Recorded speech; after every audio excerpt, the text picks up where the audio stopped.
Guys, sanata di paway sa ta pag magkunuman og gugas og plato, so paway sa ta kadali sa guys na yan, nasa tabi-tabi lang ang mga kagamitan natin. Yung lagayan ng gamot kala mo ko ano, biskuit, di po, gamot ko po yan lahat dahil may maintenance ako. And then, yung tumbler ko, yung chocolates, at saka mga abubot, yung tablet ko, at saka yung laptop, andyan. Kasi tatlo kami dito sa loob ng room. Yung isa doon, kasama ko, yung tagabantay ng bata, and then yung tagalinis dyan, then ako dito, ayan. Yan yung higaan ko, bed. Bali tatlo kami dito. Minsan 4 pag andito yung katulong ni ni Tanda, no, nanay ni nanay. So dito din, alam niyo ba magkano bili ko nito? 3 dirham. Yan. So nagustuhan ko yung ano kasi okay mo, ano, hindi siya masyado malaki, medium size lang. Yan. And of course hindi mawawala yung pang ano natin sa blood pressure kung tumaas pa yung dugo natin. Excuse me. Yan. So ayun guys, higa muna tayo kasi maya magbibigay ako ng pagkain ni bali naglagay na ako ng prutas doon sa excuse me, sa lamesa. Maya konti ilagay ko yung ginawa ko doon na ano, parang cake. So ilalagay ko ngayon, tulog pa sila. So, magdadaldal muna ako, no? So, guys, eto advice ko dun sa lahat ng mga anak na ang hilig sumagot-sagot sa mga magulang, no?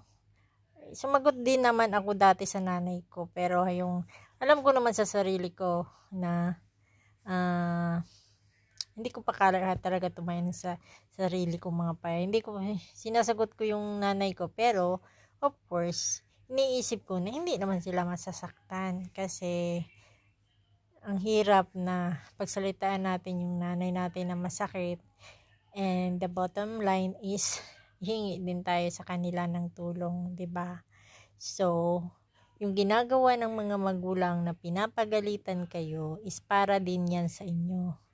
Hindi yan para sa amin, kundi para sa inyo, para sa kinabukasan nyo, para gumanda yung buhay nyo, at least man lang, pag wala na yung mga nanay nyo, is maganda yung,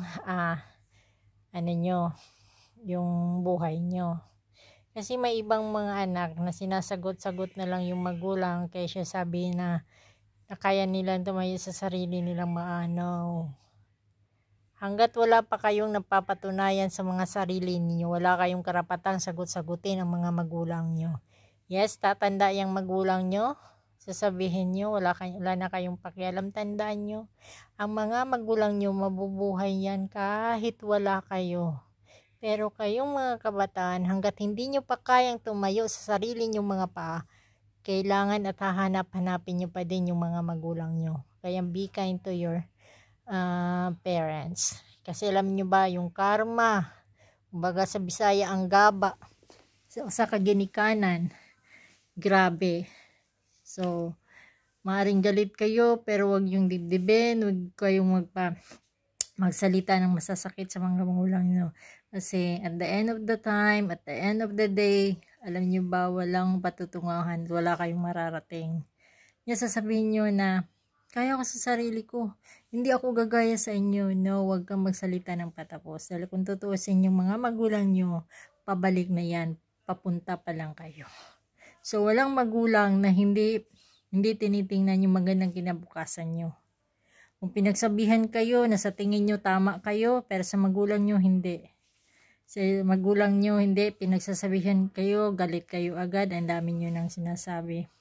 Pero alam nyo sa sarili nyo na hindi nyo pa kayang tumayo sa sarili nyo mga paa. Dahil ang mga nanay gagawin ang lahat para sa mga anak. Pero may mga anak na hindi kayang suportahan at bantayan ang mga magulang pag tumanda na. Pero, hindi kayong inoobliga. Di ba, nakikita nyo, maraming mga nanay, mga parents na iniiwan na lang ng mga anak. Yung mga ganun. So, hanggat maaari irespeto at mahalin nyo yung mga magulang ninyo. Kasi, wala kayong ibang tatakbuhan. Lalo't lalo na, mga estudyante pa kayo, wala pa kayong sariling income sa sarili nyo, hindi nyo pa kayang tumayo sa sarili ninyong mga paa, wala kayong karapatang sagot-sagutin ang mga nanay nyo ng pabalang, na akala nyo, kaya nyo na buhayin ang mga sarili nyo. No! Wag ganun, dahil at the end of the time, kakainin nyo din yung pinagsasabi nyo sa nanay nyo. Tandaan nyo yan. Pag kayo naman ang nag-asawa, darating ng panahon, mararanasan nyo din kung anong ginawa nyo dati sa nanay nyo. Ako, maldita ako. O, amidado kung sumasagot ako sa nanay ko. Pero, hindi ako nagtatanim ng sama ng loob. Kinakausap ko yung nanay ko. O, ganun. Tsaka hindi talaga ako nagsasabi ng masasakit na salita na talagang below the belt na para sa mga nanay. Di ko alam sa sarili ko kahit nung high school pa, alam ko na hanap buhay. Pero, hindi ko pinagsasalita ng masama yung mga nanay ko. Dahil alam ko sa sarili ko, magsalita, hindi ako bibigyan ng baon dun, hindi ako pagpaaralin. Kaya yung mga kabataan ngayon talaga, promise, iba na ugali. Kaya ako, sabi ko sa sarili ko, kasi may mga anak din ako na minsan yung pangalawa ko pinagsasabihan ako kasi siyempre mga kapatid din siya na experience ko din, pero pinapasa Diyos ko na lang ang lahat, bahala na si God. So ayun, madaldal ako masyaraw, no? So ayan, ay nako, gusto ko talaga mahiga, tapos mamaya konti babangon na naman, so sasakit yung ulo ko. So ayan, ito yung kwarto. Diyan yung isang kasama ko, dito yung sa kabila ang isa, tapos dito ako. Yan yung kwarto ko. Ito naman sa kabila isa. So yan, dito yung iPad ko, yung laptop. Tapos yan, mga abubot na yan sa buhay. Tsaka yung ko, yung higa na ako.